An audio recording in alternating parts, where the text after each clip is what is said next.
It's 2018 and I'm taking an online history course that partnered with my school.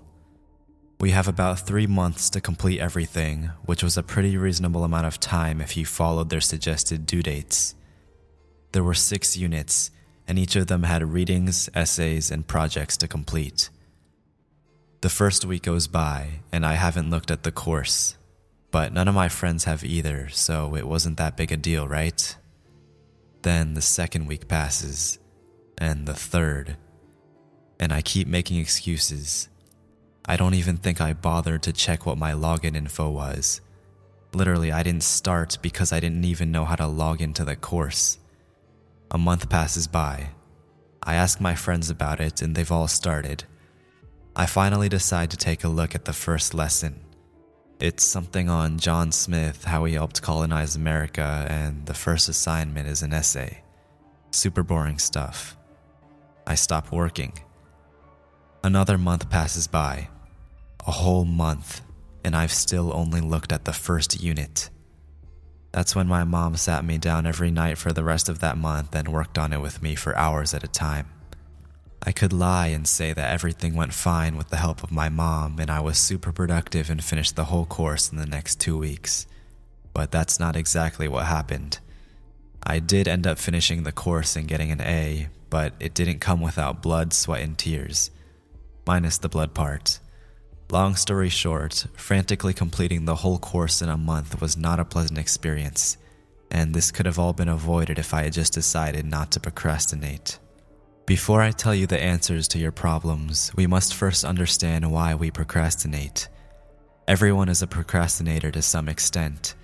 To anyone who says they never procrastinate on anything, you can go and slap them. Think back to our ancestral days. The cavemen who had to go out and find food every day, do you think they procrastinated? No, because if they did, they'd literally die. Procrastinating on gathering food was a life or death situation. But do you think they wanted to go out and hunt every day, rain or shine, in dangerous conditions, the chance of them being mauled by a wild tiger? Of course not. If they stumbled upon some food truck with an infinite amount of food, you best bet they wouldn't hunt another day in their lives. The human brain seeks comfort.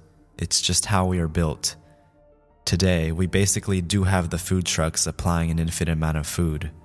We can push a button on our tiny rectangles and have a full-course meal at our doorstep in 10 minutes.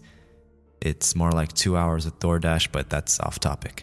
The point is, in the modern day, we have everything we need for survival at the tip of our fingertips, and it's making our brains think we don't need to work anymore.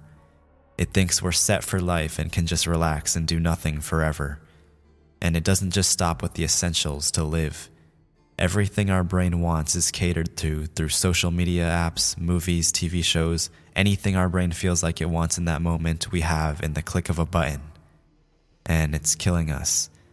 If this continues, soon the average human is going to have an attention span no better than a goldfish. We might even be getting close already. So, how do we fix this? Listen up, I'm going to explain exactly how you can stop procrastinating through an analogy. This is crucial you understand, so if this is the only part of the video you focus on, make it this part. Each day when you wake up, let's say you start with $100. But these dollars aren't spent on products, they're spent on the tasks you do during the day. Each decision you make costs some amount of money. Let's say you're one of those people who open TikTok as soon as they wake up. Boom, that's $5 spent. And then every minute you spend scrolling, that's another $3 spent. So you spend 10 minutes scrolling until you finally decide to stop. It's been 10 minutes since waking up and you've already spent $35. You drink some water, brush your teeth, and now you decide what to wear for the day.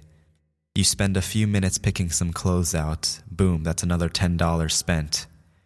You go downstairs and think about what you want for breakfast, another $10. While you're eating, you dwell on a past memory of an embarrassing encounter, another $20 spent. In the first 30 minutes of waking up, you've already used $75 out of your $100 for the day. And for the rest of the day, you spend even more. Now you're in the negatives and taking out loans. And when it finally comes to spending money on a task like doing your homework which is an expensive one, let's say $50, your balance is negative $128. No wonder why you can't start.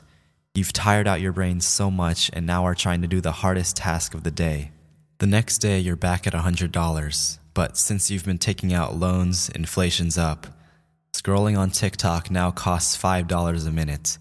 And if the cycle continues, eventually just opening TikTok is going to cost $120, and boom, all of your motivation for the rest of the day is already gone. This is how people become depressed. It's the sad reality, but it's the truth. And so many people have already fallen victim to this. If this is the system, how can we use it to our advantage? The easiest and most straightforward way is to spend your money on the hardest tasks of the day as soon as or shortly after you wake up. Try to limit the amount of decisions you make before you start working. Before I started making this video, I drank water, ate 2 eggs, brushed my teeth, and meditated. I didn't make any decisions. I had already planned this the night before, and now I have all $100 left to start this video. I had been procrastinating on this video for a few days, ironically, but since I decided to do it first thing in the morning, starting was insanely easy. This is what you need to do. Start your day with the hardest task, and it will be incredibly easy. There was one thing I left out about these hard tasks. Productive tasks like working, going to the gym, eating healthy, yes, they do cost money and are more expensive, but they're like investments for your future self. If you've been consistently spending your money on doing hard things, it'll come back around and add to the amount of money you start with when you wake up. This is how the most productive people become even more productive. It's a positively compounding cycle. Maybe they're starting out with $2,000 every day instead of $100. There are also tasks that are like jobs that actually add to your current balance. Some of these include walking in nature, having healthy conversations with friends and family, but the best one is sleeping. Sleeping restores your focus the most out of any other activity. Again, that's why I recommend starting your work right after waking up, because your brain will be the clearest. But if it's still in the middle of the day and naps aren't your thing, try going for a walk in the woods. There was a study done with 2 groups. One walked in nature before doing a cognitively demanding puzzle, while the other group walked through a busy city before doing it.